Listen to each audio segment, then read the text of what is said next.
जी Manjeet Singh ji, match box पर आपका स्वागत है। धन्यवाद।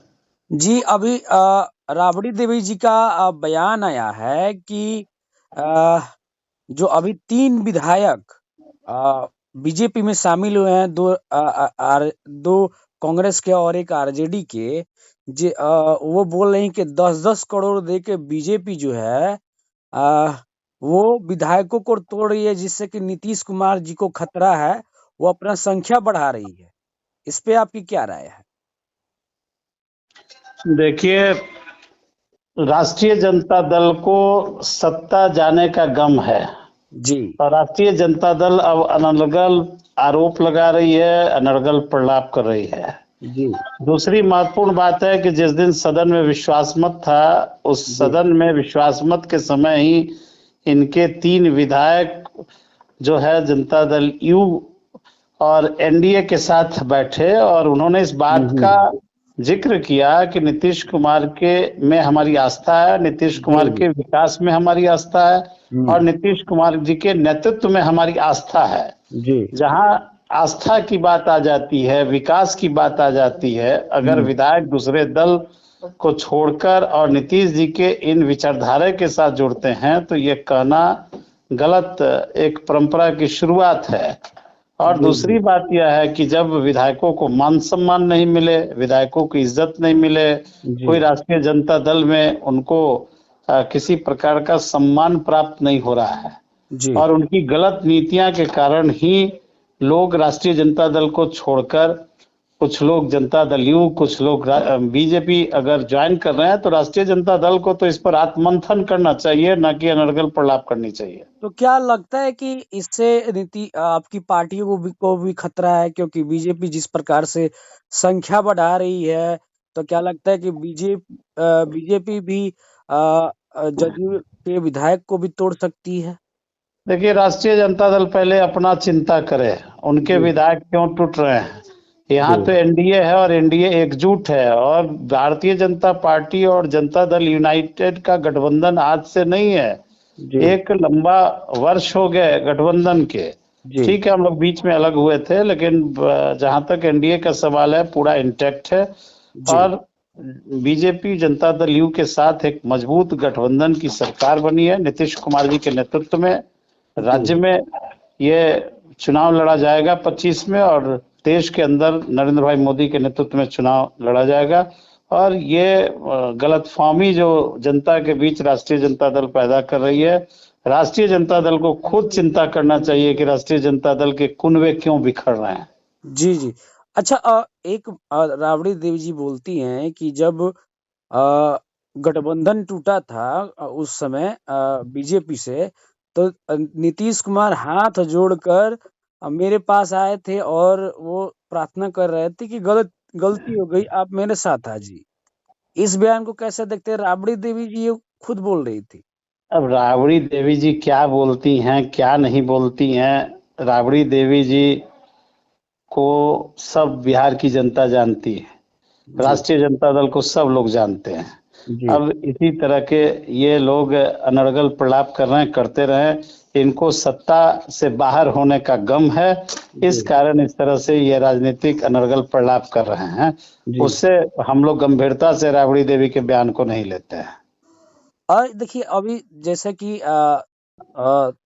तेजस्वी यादव जन विश्वास यात्रा पर निकले हुए हैं और लगातार नीतीश कुमार को निशाना साध रहा है कि जो हमने 17 महीना में कर दिया, वो 17 सालों में नीतीश कुमार ने नहीं कर पाया। हम लोगों ने युवाओं को रोजगार दिया और बीजेपी जहां हम बीजेपी तलवार बांटती है, हम वहाँ कलम बांटते हैं, तो इसका क्रेडिट नीतीश कुमार को जाता है कि तेजस्वी यादव को जाता है? अरे तेजस्वी यादव जी को अपने जो पिछले इनके लालू प्रसाद यादव जी और राबड़ी देवी जी की जो 15 वर्षों की सत्ता थी, जी। जी। उसका भी याद बिहार की जनता को दिलानी चाहिए जी। कि उन 15 वर्षों के सत्ता में क्या हुआ बिहार के अंदर। जी। बिहार में सड़क नहीं था, पुल नहीं था, पुलिया नहीं था, स्कूल नहीं था, शिक्षक नहीं थे, जी। शिक्षकों की बहाली नहीं हुई थी, जी। जिस तरह से बेरोजगार थे, कानून व्यवस्था बिहार के अंदर नहीं थी। जी क्या वह दिन बिहार के लोग आज भूल गए? जी और नीतीश कुमार जी लगातार जी जो नौकरियां बिहार के अंदर देने की सिलसिला उन्होंने जारी की, और निश्चय पार्ट 2 में ही नीतीश जी ने, जिस समय एनडीए की सरकार था, निश्चय पार्ट 2 नीतीश कुमार जी ने जो घोषणा की थी, उस घोषणा पत्र में ही यह था कि हम सरकार में आने के बाद 10 लाख नौकरी और 10 लाख जो है हम रोजगार के अवसर देंगे। तो निश्चय पार्ट 2 के तहत नीतीश कुमार जी रोजगार दे रहे हैं, नौकरी दे रहे हैं। इसमें तेजस्वी यादव जी केवल क्रेडिट लेने का प्रयास कर रहे हैं। बिहार की जनता अच्छी तरीका से जानती तो है। आखिर क्रेडिट क्यों? आखिर वो जैसे कि क्रेडिट क्यों लेना चाहते हैं? इसका क्या परसेप्शन निकल सकता है? उन्होंने कहा कि हम लोगों ने जिस प्रकार से काम किया उस प्रकार से नीतीश कुमार नहीं चाहते थे कि इस प्रकार से कार्य हो। हम लोगों ने अपना सोच डेवलप किया। राष्ट्रीय जनता दल के 15 वर्षों के शासन में कितनी शिक्षकों की नियुक्ति हुई थी? तेजस्वी यादव से पूछ लीजिए। जी स्कूलों की संख्या रहते हुए 15 वर्षों में शिक्षकों की नियुक्ति नहीं हुई थी। जी और नीतीश कुमार जी के नेतृत्व में जब से सरकार बना, जी तब से विभिन्न विभागों की नियुक्ति हुई है। और शिक्षा विभाग की नियुक्ति तो एक रिकॉर्ड बना जी कि जी एक बार में नीतीश कुमार जी के कलम से 2.25 लाख शिक्षकों की नौकरी दी गई, और लगातार ये प्रक्रिया जारी है। जी और सरकार का मतलब है, माननीय कोई भी फैसले जो होते हैं सरकार में, वह मुख्यमंत्री का फैसला होता है, और मुख्यमंत्री के फैसले के अनुरूप ही सारे विभागों की नौकरियां हो रही हैं। तेजस्वी यादव जी के पास कुछ बोलने का कोई मुद्दा नहीं है। इसलिए तेजस्वी यादव जी बिहार की जनता और युवा पीढ़ी को भ्रम की स्थिति पैदा करने की कोशिश कर रहे हैं। उनको कोई राजनीतिक लाभ इससे मिलने वाला नहीं है। हम्म। अच्छा, एक चीज ये सवाल आता है कि एक सीट शेयरिंग को लेकर, तो इसमें सीट शेयरिंग को लेकर क्या लगता है कि जो चिराग पासवान हैं वो सीट शेयरिंग में ज्यादा मांगे कर रहे हैं और नीतीश कुमार को कम से कम वो कम सीट देना चाहते हैं। इस पर क्या आपकी राय है? देखिए, हाँ, एनडीए एकजुट है, और एनडीए में जनता दल यू भी है, एलजेपी भी है, पारस जी भी हैं, हम पार्टी है, बीजेपी है। जी हम लोग बैठ के सीटों के संबंध में आपसी बंटवारा एनडीए के बीच बहुत आसान तरीके से हो जाएगी। जी इसकी चिंता किसी दूसरे दल को या किसी और को करने की जरूरत नहीं है।